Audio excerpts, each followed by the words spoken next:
الذين يبخلون ويأمرون الناس بالبخل ويكتمون ما آتاهم الله من فضله وأعتدنا للكافرين عذابا مهينا والذين ينفقون أموالهم رئاء الناس ولا يؤمنون بالله ولا باليوم الآخر ومن يكن الشيطان له قرينا فساء قرينا صدق اللہ العظیم۔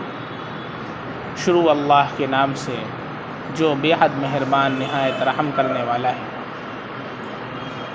جو لوگ بخل کرتے ہیں اور دوسرے لوگوں کو بھی بخل کی تعلیم کرتے ہیں اور وہ اس چیز کو پوشیدہ رکھتے ہوں جو اللہ تعالیٰ نے ان کو اپنے فضل سے دی ہے، اور ہم نے ایسے ناسپاسوں کے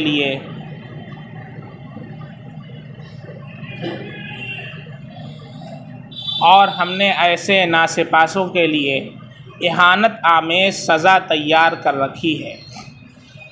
اور جو لوگ کہ اپنے مالوں کو لوگوں کے دکھانے کے لیے خرچ کرتے ہیں اور اللہ تعالیٰ پر اور آخرت کے دن پر ایمان نہیں رکھتے ہیں، اور شیطان جس کا مصاحب اور ساتھی ہو اس کا وہ برا ساتھی ہے۔ یہ سورۃ النساء کی آیت نمبر 37 اور 38 ہیں۔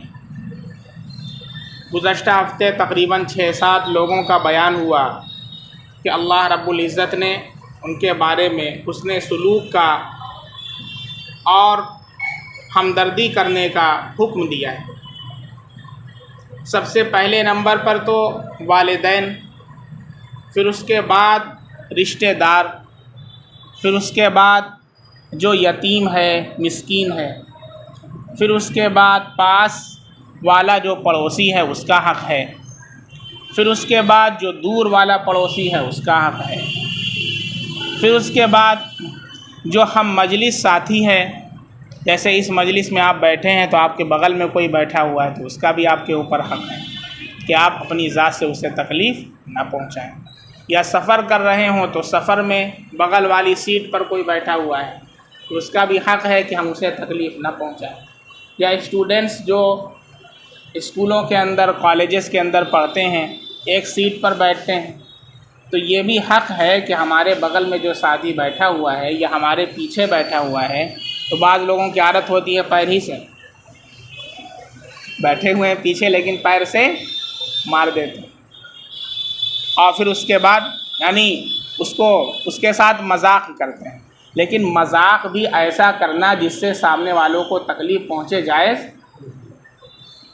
مذاق کے اندر بھی جھوٹ بولنا جائز، مذاق ہو لیکن وہ مذاق ایسا ہو کہ سچ ہو، حقیقت ہو، اور اس میں سامنے والے کی دل آزاری نہ ہو، تو پھر ایسا مذاق درست ہے۔ تو صاحبی بالجم کا مطلب یہی ہے کہ جو مجلس کا ساتھی، اب چاہے آپ یہاں بیٹھے ہوں یہ آپ کی مجلس ہے، یا چائے کی دکان پر بیٹھے ہیں وہ آپ کی مجلس ہے، یا سفر کر رہے ہیں تو آپ کی مجلس ہے، یا اسکول میں پڑھ رہے ہیں تو آپ کی مجلس ہے، یا نماز پڑھ رہے ہیں، نماز کے اندر بھی کیا ہوتا ہے کہ ایک مجلس ہی ہوتی ہے، تو بغل میں جو لوگ ہیں تو ہم اس کا خیال رکھیں کہ ہمارے بغل سے بدبو نہ آئے، اس کا بھی خیال رکھیں۔ آنے لگیں تو منہ کے اندر کوئی ایسی چیز کھا کے نہ آئیں کہ پیاز کی مہک آ رہی ہے، لہسن کی بدبو آ رہی ہے، تو بہت زیادہ تکلیف کا باعث ہوتا ہے۔ ان ساری چیزوں کا ہم کیا کریں؟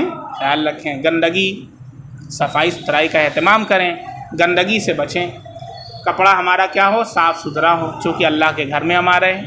جب پارٹی میں جاتے ہیں تو کپڑا ماشاءاللہ کتنا عمدہ پہنتے ہیں، اللہ کے گھر میں آ رہے ہیں تو کپڑا کتنا اچھا ہونا چاہیے، ہے کہ نہیں؟ تو ان چیزوں کا خیال ہے۔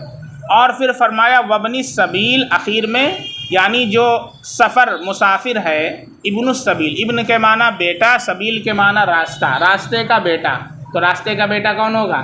مسافر، ٹریولر، سفر کرنے والا جو ہے وہ راستے کا بیٹا ہے۔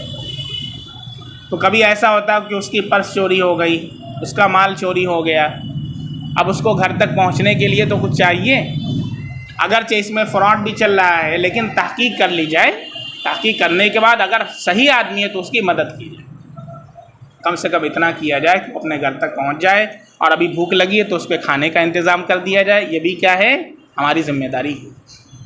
وما ملکت ایمانکم، اور آخر میں فرمایا کہ تمہارے جو ماتحت لوگ ہیں، جیسے غلام باندی پہلے ہوا کرتے تھے اور آج کے دور میں نوکر ملازم، ہم دکان چلاتے ہیں یا ہم آنر ہیں تو ہمارے ماتحت بہت سے لوگ رہتے ہیں، تو ہم کو یہ خیال ہو کہ ہم کبھی ایسا کام نہ کریں کہ اس سے ان کے دل کو تکلیف پہنچے، یا ان کے ساتھ ہم ظلم کا معاملہ نہ کریں، اس کا خیال رہے، اس کا خیال ہم رہے کہ کبھی کبھی ایسا ہوتا ہے کہ ان سے کوئی چھوٹی سی غلطی ہو جاتی ہے تو اس کے اوپر بہت زیادہ ہم ان کو مار دیتے ہیں یا گالی دے دیتے ہیں، بہت سے لوگوں کی عادت گالی دینے کی ہوتی ہے، تو یہ سب بالکل حرکت درست نہیں، بات سمجھ میں آ رہی؟ اس لیے ایسے موقع پر غصے کو بھی کنٹرول کرنا چاہیے، کہ حدیث میں آتا ہے کہ پہلوان وہ نہیں ہے جو کشتی میں کسی دوسرے پہلوان کو پچھاڑ کر کے پٹک دے، تو پہلوان حقیقی وہ ہے کہ جو غصے پر کنٹرول کر لے، تو ہم کو اگر پہلوان بننا ہے تو غصے پر کنٹرول کرنا ہے۔ بچے لوگوں سے بھی کہتے ہیں، بعض بچوں کی عادت ہوتی ہے گھر میں کچھ کھانے کی جو ہے ان کی عادت ہے، اور امی بیچاری تھکی ماندی ہیں تو پیر پٹکتے ہیں کہ نہیں وہی بنائیے، تو ایسا نہ کریں کہ ہم اپنی امی کو اپنے ابو کو ہم تکلیف پہنچائیں، یہ بھی کیا ہے اپنے غصے پر کنٹرول کریں، کوئی غصہ آ رہا ہے تو اس کو ہم پی جائیں، چھوٹی چھوٹی باتوں پر چڑچڑاپن ہو جاتا ہے بچوں کو، ان چیزوں سے ہم بچیں۔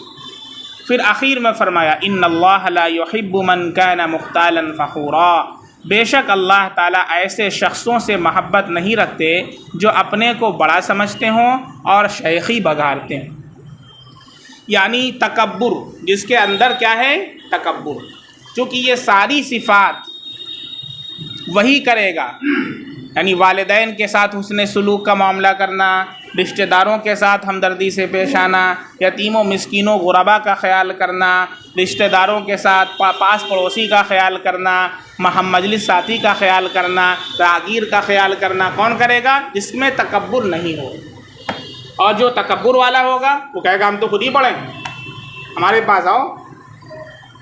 اللہ تعالیٰ آخر میں کیا فرما رہے ہیں؟ اسی لیے ان اللہ لا يحب من كان مختالا فخورا، اللہ تعالیٰ پسند نہیں فرماتے ہیں ایسے لوگوں کو کہ جو اپنے آپ کو بڑا سمجھتے ہوں اور شیخی بگارتے ہوں، اپنے فخریہ طور پر بیان کرتے ہوں، اپنے کارناموں کو ذکر فرماتے ہوں۔ تو تکبر ایسی صفت ہے جو ان ساری چیزوں سے محروم کر دیتا ہے، اور حدیث کے اندر بھی تکبر کے بارے میں بہت سخت وعید آئی ہے، چنانچہ ایک روایت کے اندر ہے کہ جن لوگوں کے دلوں میں تکبر اور فخر اور غرور ہے، اللہ تعالیٰ رائی کے دانے کے برابر بھی وہ جنت میں داخل نہیں ہوگا۔ جس کے دل کے اندر رائی کے دانے کے برابر بھی تکبر ہے وہ جنت کے اندر داخل نہیں ہوگا۔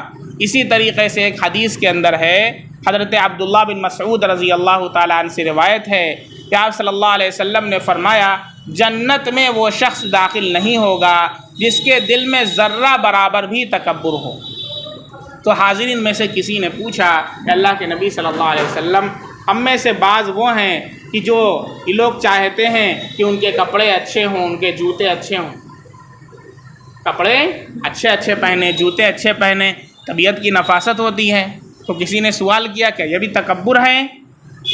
کیا یہ بھی تکبر میں داخل ہے؟ تو ہمارے نبی صلی اللہ علیہ وسلم نے فرمایا اللہ تعالیٰ خود بھی جمیل ہیں اور جمال کو پسند فرماتے ہیں، خود بھی جمیل ہیں اور جمال کو پسند فرماتے ہیں۔ تکبر نام ہے حق کو رد کر دینے کا اور دوسروں کو ذلیل سمجھنے کا، اپنے آپ کو برتر کہ ہم تو بہتر ہیں کسی بھی اعتبار سے، عمل کے اعتبار سے، پیسے کے اعتبار سے، گاڑی کے اعتبار سے، شکل و صورت کے اعتبار سے، ہے کچھ نہ کچھ ہے کہ ہم تو بہتر ہیں اور سامنے والا ہم سے کیا ہے، اس کا نام تکبر۔ حق کو رد کر دینا اور سامنے والے کو ذلیل سمجھنا، اس کا نام کیا ہے، تکبر ہے۔ اور جب تکبر، اچھا کپڑا کوئی پہن رہا ہے، اللہ کی نعمت کا اظہار ہو اس لیے پہن رہا ہے کہ اللہ رب العزت نے میرے اوپر انعامات کیے ہیں، اس کی وجہ سے دل کے اندر تکبر نہ پیدا ہو، بالکل پہن سکتا ہے، اچھے جوتے پہن سکتا ہے۔ امام مالک رحمۃ اللہ علیہ جو ہے وہ ہزاروں کے دراہم پہنتے تھے، ہزاروں دراہم کے لباس زیبتن کیا کرتے تھے۔ تو لباس پہننا، جوتا اچھا پہننا، یہ نام تکبر کا نہیں ہے۔ تکبر نام کس کا ہے؟ اللہ کے نبی نے فرمایا حق کو رد کر دینے کا اور سامنے والے کو ذلیل سمجھنے کا، اس کا نام تکبر ہے۔ اللہ تعالی ہماری حفاظت فرمائے۔ اور آگے متکبرین کی اللہ تعالیٰ صفت بیان فرما رہے ہیں، جو آج آیت پڑھی گئی ہے کہ جو متکبرین ہوتے ہیں ان کی صفت کیا ہے؟ الذین یبخلون، جو خود بخل کرتے ہیں، ویأمرون الناس بالبخل، اور دوسرے لوگوں کو بھی بخل کی تعلیم کرتے ہیں۔ خود بھی بخیلی کنجوسی کرتے ہیں اور دوسرے کو بھی کیا کرتے ہیں؟ کہ ارے خرچ مت کرو، ان کو بھی بخیلی کی تعلیم دیتے ہیں۔ وَيَكْتُمُونَ مَا آتَاهُمُ اللَّهُ مِن فَضْلِهِ، اور وہ اس چیز کو پوشیدہ رکھتے ہوں جو اللہ تعالیٰ نے ان کو اپنے فضل سے دی ہے۔ اللہ رب العزت نے اپنے فضل سے کیا دیا ہے؟ مال و دولت عطا فرمائی ہے، لیکن کیا کہتے ہیں ہمیشہ؟ بڑے پریشان۔ اللہ نے مال و دولت سے نوازا ہے تو اس کو چھپائیں گے۔ اسی طریقے سے اللہ نے علم عطا فرمایا ہے، تو چونکہ یہ آیت یہود علماء کے بارے میں نازل ہوئی جن کے پاس توریت تھی، اور توریت میں اللہ کے نبی صلی اللہ علیہ وسلم کی علامات بیان فرمائی گئی تھی کہ نبی آخر الزماں صلی اللہ علیہ وسلم تشریف لانے والے ہیں، آپ کی یہ علامتیں ہیں، آپ کی آنکھیں سرمگی ہوں گی، آپ کے بال گھنگریالے ہوں گے، آپ جو ہے آپ کا جو رنگ ہوگا وہ گیہواں رنگ ہوگا، گندمی رنگ ہوگا، جس کو گندم کہتے ہیں، نہ بالکل وائٹ نہ بلیک، گندمی رنگ ہوگا، آپ کے چلنے کا انداز ایسا ہوگا، ساری صفات بیان کی گئی تھیں۔ لیکن یہ یہود علماء جب اللہ کے نبی صلی اللہ علیہ وسلم تشریف لائے تو اپنے پبلک سے، اپنے عوام سے ان صفات کو چھپایا کرتے تھے، اور جب ان کے پاس جا کر کے لوگ پوچھتے یہ نبی آخر الزماں صلی اللہ علیہ وسلم ہیں جن کی صفات توریت میں لکھی ہوئی ہیں، تو وہ دیکھ کر کے کہتے ہیں کہ نہیں، یہ ہمارے نبی صلی اللہ علیہ وسلم چھپا کر کے بولے، جبکہ اس میں لکھا ہوا تھا کہ ہمارے نبی صلی اللہ علیہ وسلم کی آنکھیں سرمگی ہوں گی، لیکن وہ کیا کہتے؟ اس میں تو لکھا ہے کہ نبی کی آنکھیں نیلی نیلی ہوں۔ یہ نالائق اپنی طرف سے کہتے کہ نبی صلی اللہ علیہ وسلم کے بال اس میں لکھا ہے کہ بالکل سیدھے سیدھے ہوں گے، ان کے بال تو گھنگریالے ہیں، جبکہ اس میں صفت ہے کہ نبی صلی اللہ علیہ وسلم کے بال جو ہے قدرے گھنگریالے نہیں کہ ایک دم لپیٹ قدرے تھوڑا وہ خوبصورتی کی علامت ہے۔ تو یہ ساری صفات کو چھپایا کرتے تھے، کون؟ یہود علماء۔ تو یہ بھی بخل ہے۔ بخل نام صرف مال کو چھپانے کا نہیں ہے، اللہ نے مال دیا ہے تو مال کو چھپانا، اللہ نے علم دیا ہے، آپ سے کوئی مسئلہ پوچھ رہا ہے نہیں، آپ بتا ہی نہیں رہے تو اللہ تعالیٰ کے یہاں پکڑ ہوگی۔ اللہ نے آپ کو علم دیا تھا، کس لیے دیا تھا؟ اس لیے تاکہ تم لوگوں کو بتاؤ، کوئی غلط کر رہا ہے تم اس کی اصلاح کرو، تاکہ اللہ رب العزت کے سامنے ہم یہ کہہ سکیں کہ اللہ تعالیٰ آپ نے ہم کو علم دیا تھا، میں نے اس کو اپنے بساط کے وقت لوگوں کو بتانے کی کوشش کی، سامنے والا مانے یا نہ مانے وہ بات الگ، اور بتانے کا طریقہ کیا ہو؟ عاجزانہ ہو اور اچھا طریقہ ہو، اخلاص کے ساتھ ہم بتائیں۔ سامنے والے پر طنز کرنا مقصود نہ ہو۔ بہت سے لوگوں کی اصلاح کا طریقہ بالکل غلط ہوتا ہے، جس کی وجہ سے سامنے والا بجائے اصلاح کرنے کے وہ ہمیشہ کے لیے مسجد سے چلا جاتا ہے۔ اس سے پہلے کئی مرتبہ بتایا آپ حضرات، اس طرح اصلاح نہیں کرتے۔ آپ کسی کے اندر بھی کوئی غلطی دیکھیں تو حضرات حسنین ان کا جو ایک طریقہ میں نے بتایا تھا وہ اس کو آپ ہمیشہ سامنے رکھیں کہ ان دونوں نے دیکھا، حضرت حسن حضرت حسین رضی اللہ عنہما نے، کہ ایک دادا جان ہیں وہ وضو بنا رہے ہیں، وضو صحیح نہیں بنا رہے، تو ہم لوگ ابھی کیا کرتے ہیں؟ وضو بناوے نہ آتا تو کیوں تمہیں 60 سال کے ہو گئے، شرم آئے چاہیے یار، تمہیں چلو بھر پانی میں تمہیں ڈوب کے مر جائے کہ چاہیے؟ ایسے اصلاح ہوتی ہے؟ نہ تو نبی کا طریقہ ہے نہ صحابہ کا طریقہ جو کام کر رہے ہیں۔ نہیں آتا ہے تو سیکھنا چاہیے نا، آ کر کے پوچھنا چاہیے، نہیں تو مت کیجیے۔ آپ کام نہیں کرنا آتا ہے تو کام کو بگاڑیے مت۔ کیا کیا انہوں نے؟ گئے دادا جان کے پاس، السلام علیکم ورحمۃ اللہ، خیریت ہے؟ الحمدللہ۔ دادا جان ایسا ہے کہ ہم دونوں میں بات چل رہی ہے، بات ہو گئی ہے، یہ کہتے ہیں کہ ہم کو وضو اچھا کرنا آتا ہے، میرا وضو غلط ہے، اور ہم کہتے ہیں نہیں تمہارا وضو غلط ہے، تو آپ ذرا دیکھ لیں، ہم دونوں لوگ وضو بنا رہے ہیں، آپ ذرا دیکھ لیں۔ جس کا وضو صحیح ہے آپ بتا دیں. اب دونوں تو نواسے رسول ہیں. اب جب دونوں نے وضو بنانا شروع کیا، اب دادا جان بھی کیا کہیں کہ نہیں ہمیں نہیں آتا ہے. نہیں ٹھیک ہے بنا. اب دیکھ رہے ہیں بھائی اتنے اچھے سے ان لوگوں نے وضو بنایا ماشاء اللہ. کہا کہ بابو ایسا ہے ہمارا وضو صحیح نہ ہے، آپ لوگوں کا وضو بہت اچھا ہے بابو. اصلاح بھی ہو گئی. بات سمجھ میں آ گیا. سانپ بھی مر گیا، لاٹھی بھی. ساتھی کو ایک چائے پلائے اور پیٹھ کے اوپر ہاتھ پھیرے، اور اگر برا نہ لگے تو ایک بات کہوں، اچھے سے بتائیے نا، اصلاح کا طریقہ ہوتا ہے الحمدللہ. کبھی انشاءاللہ کوئی برا نہیں مانے گا، وہ ہمیشہ آپ کا محسن ہوگا انشاءاللہ. لیکن آپ گھر ہی مسجد میں چلانے لگیں گے، ایسا نہیں کرتا. یہ تو ذلیل کرنا ہو گیا نا سامنے والے. تو اس لیے اصلاح کا بھی طریقہ ہوتا ہے، اور اصلاح کا طریقہ بھی ہمارے اکابر نے ہمیں سکھا دیا ہے کیسے اصلاح کرنا. ذلیل کرنا یہ مقصود نہ ہو. اگر کہیں دل کے اندر یہ بات ہے کہ ہم تو سامنے والے کو انسلٹ کر رہے ہیں یا سامنے والے کو یہ کام نہیں آ رہا ہے، تو یہ ہمارا فرض ہے کہ ہم اس کے اصلاح کی فکر کریں. یہ نہ کہ اس کے اوپر طنز کریں یا بیٹھ کر کے اس کے خلاف مشورہ کریں. ان ساری چیزوں سے بگاڑ پیدا ہوتا ہے. اصلاح کی فکر دل کے اندر ہونی چاہیے، اور سچی جب فکر ہوگی تو بخاری شریف کی روایت ہے الدین النصیحہ، دین نام خیر خواہی کا ہے.